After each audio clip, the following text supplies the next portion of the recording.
मानव शरीर कफ पित्त बात से सदा प्रभावित पाते हैं। मानव काया के रोगों में यही दोष कहलाते हैं, यही दोष कहलाते।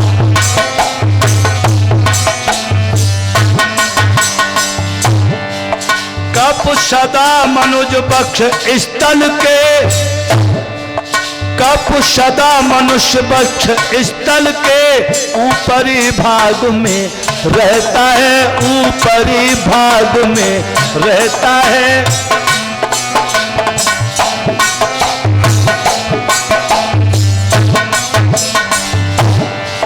कप ही से तो मस्तक और,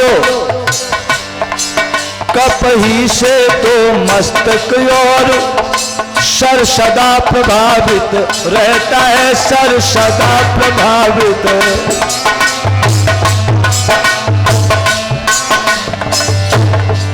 मल मूत्र द्वार के ऊपर और ऊपरी भाग में रहता है, जो ऊपरी भाग में रहता है। मल मूत्र द्वार के ऊपर और जो ऊपरी भाग में रहता है।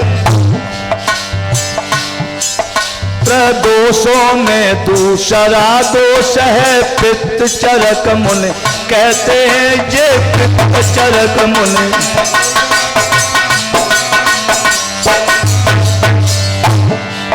तीसरा रोग है प्राणवायु, सारे शरीर में रमण करे।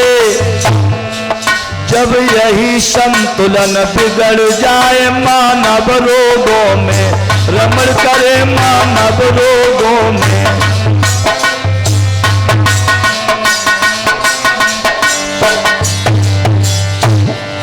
यह बात नियंत्रित होते ही हर रोग नियंत्रित होता है।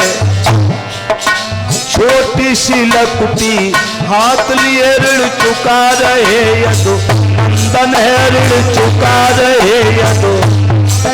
छोटी सी लकुटी हाथ लिए ऋण चुका रहे यदु नंदन है, ऋण चुका रहे। कफ, वात और पित्त। कफ का जो भाग बताया गया है 11:33 है।